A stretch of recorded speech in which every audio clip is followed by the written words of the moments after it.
Assalamualaikum warahmatullahi wabarakatuh. Banyak orang salah paham mengenai pengertian pasar modal syariah.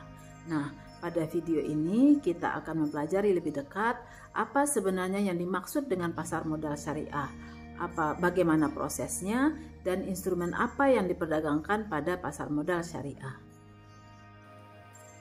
Pertanyaan yang pertama muncul adalah apa itu capital market atau pasar modal? Pasar modal adalah pasar keuangan yang mempertemukan pembeli dan penjual untuk melakukan transaksi penjualan instrumen keuangan. Pengertian ini bersifat umum sehingga pengertian ini juga dipergunakan untuk istilah pasar modal syariah atau Islamic Capital Market. Terdapat kesalahan umum dalam memahami pengertian pasar modal syariah atau Islamic Capital Market. Yang pertama adalah bahwa orang berpikir bahwa pasar modal syariah itu berbeda dari pasar modal secara umum.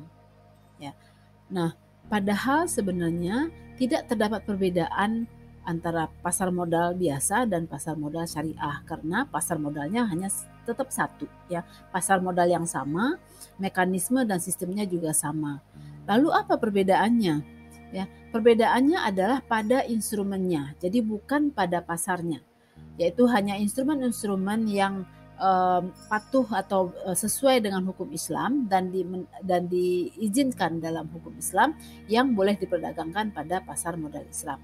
Misalnya sukuk, asset backed securities atau efek beragun aset atau EBA syariah, kemudian juga reksadana syariah dan juga beberapa hal lain.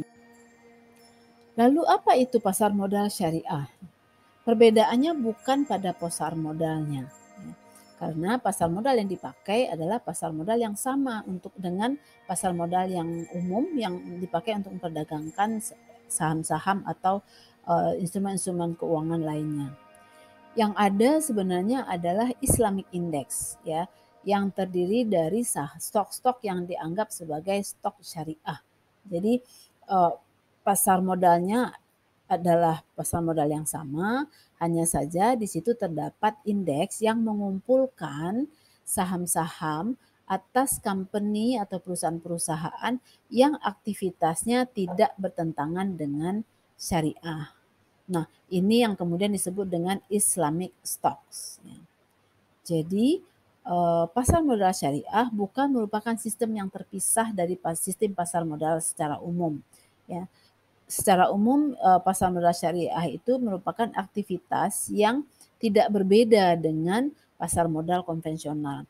Hanya saja terdapat karakteristik yang khusus di mana pasar modal syariah ini mengumpulkan atau memperdagangkan surat-surat berharga yang tidak bertentangan dengan prinsip-prinsip syariah atau prinsip Islam. Salah satunya kita mengenal ada yang namanya DES atau Daftar Efek Syariah berisi saham-saham atas perusahaan-perusahaan yang aktivitasnya, operasinya tidak bertentangan dengan syariah. Misalnya tidak memperdagangkan barang yang haram seperti alkohol atau daging babi misalnya, dan juga aktivitas meminjamnya dan seterusnya tidak banyak menggunakan transaksi-transaksi yang mengandung riba. Miskonsepsi yang kedua adalah tentang istilah Islamic stock atau saham syariah yang tadi sudah disinggung pada slide sebelumnya. Nah, sebenarnya tidak ada istilah formal, ya, atau istilah khusus yang namanya Islamic stock atau saham syariah. Ini hanya sebutan untuk membedakan saham-saham yang perusahaannya melakukan aktivitas yang tidak bertentangan dengan prinsip syariah. Jadi yang bersifat syariah bukan sahamnya, tetapi aktivitas perusahaannya. Ya, karena semua saham itu sama. Saham secara umum sebagai instrumen sifatnya itu adalah diizinkan berdasarkan prinsip syariah.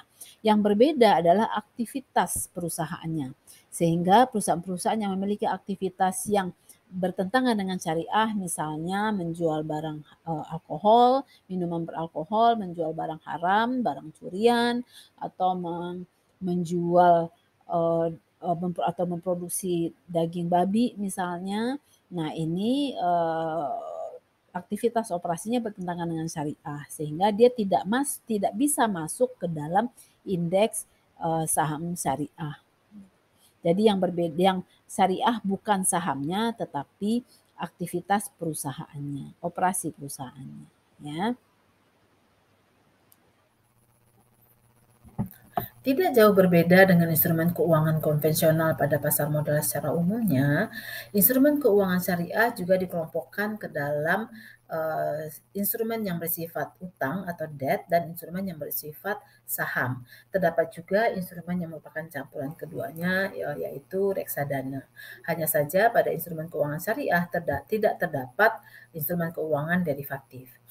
Nah, kita lihat yang pertama adalah stok atau saham syariah. Ini akan kita pelajari lebih lanjut pada video berikutnya.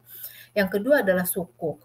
Sukuk sering sekali dipadankan dengan obligasi atau bonds. Sebenarnya skema sukuk dan bonds sangat jauh berbeda. Kalau bonds merupakan surat utang surat utang dari perusahaan kepada investor, sementara kalau sukuk adalah surat kepemilikan investor atas aset pendasarnya. Jadi skemanya sangat berbeda dengan bonds dan sifatnya bukan utang. Hanya saja memang ada jenis sukuk yang terkategori ke dalam utang ya dalam kelompok neraca atau posisi keuangan. Kemudian ada reksadana syariah. Tidak jauh berbeda dengan reksadana pada umumnya, hanya saja pada reksadana syariah akad yang dipergunakan adalah akad-akad yang tidak bertentangan dengan syariah. Kemudian yang keempat adalah instrumen lainnya yang umumnya bersifat seperti aset securitization atau sekuritisasi aset. Misalnya efek beragun aset syariah, kemudian ada lagi dana investasi real estate atau dire syariah dan seterusnya. Nah, semuanya akan kita pelajari lebih jauh pada bagian-bagian berikutnya pada materi ini. Demikianlah sekilas tentang pasar modal syariah. Mudah-mudahan bermanfaat. Terima kasih atas perhatiannya. Assalamualaikum warahmatullahi wabarakatuh.